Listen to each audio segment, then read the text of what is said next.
Assalamualaikum warahmatullahi wabarakatuh.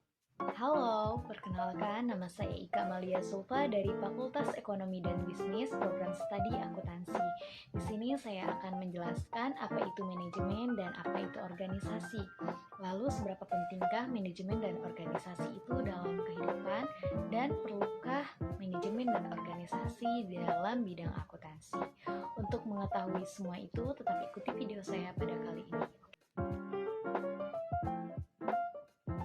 Apa itu manajemen? Manajemen adalah proses pengorganisasian, pengaturan, pengelolaan sumber daya sampai dengan pengendalian agar bisa mencapai tujuan dari suatu kegiatan.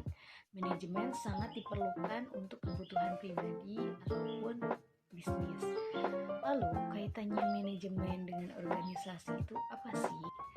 Hubungan antara manajemen dengan organisasi sangatlah berkaitan karena manajemen adalah suatu proses pencapaian sebuah tujuan melalui kerjasama antara dua orang atau lebih.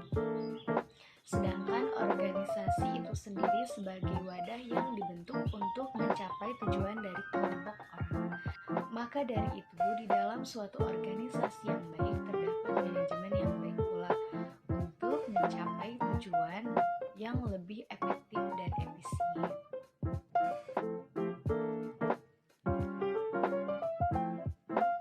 Seluruh organisasi ataupun perusahaan sangatlah membutuhkan ilmu manajemen karena tanpanya organisasi itu akan sulit meraih tujuan bersama.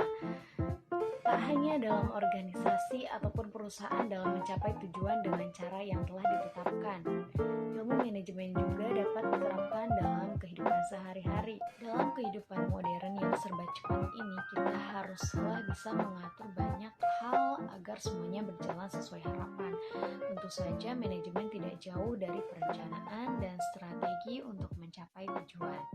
Dengan itu, manajemen dalam kehidupan sehari-hari berarti kita harus mengarahkan dan mengatur diri kita sendiri untuk mengatur segala sesuatunya agar lebih efektif dan efisien serta produktif. Contoh penerapan manajemen dan organisasi dalam kehidupan sehari-hari, tentunya manajemen dan organisasi dalam kehidupan sehari-hari pastinya sering kita lakukan ya. Yang pertama yaitu manajemen waktu. Seringkali kita terlena oleh hal-hal yang tidak produktif. Bukan berarti kita tidak boleh bersantai, tapi pekerjaan dan kewajiban kita tentulah harus menjadi prioritas utama. Nah, kita di sini dapat menerapkan yaitu tidak banyak menghabiskan waktu kita untuk tidur, mengurangi bersantai, atau mengurangi waktu hiburan kita. Tetapi kita bisa menggantinya dengan memperbanyak pengembangan diri. Yang kedua yaitu manajemen keuangan. Uang yang didapat dari gaji ataupun pemberian tentu saja akan menjadi penyesalan jika langsung dihabiskan secara sia-sia. Untuk itulah kita harus bisa memanage keuangan kita sendiri. Kita bisa menentukan mana barang yang kita inginkan dan mana barang yang kita butuhkan. Nah, itulah pentingnya manajemen keuangan dalam kehidupan sehari-hari.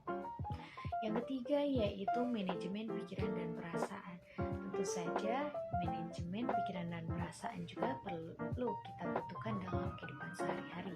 Karena pikiran negatif dan overthinking yang terlalu banyak menyimpan di hati itu akan berpengaruh terhadap produktivitas kita. Bagaimana kita dapat fokus melakukan suatu hal jika dipenuhi pikiran tentang masalah-masalah lainnya? Itulah pentingnya manajemen pikiran dan perasaan yang dikelola dengan baik. Kita pasti akan lebih bersemangat dan bergairah dalam melakukan aktivitas. Mungkin itu saja yang dapat saya berikan pada video kali ini. Semoga bermanfaat. Assalamualaikum warahmatullahi wabarakatuh.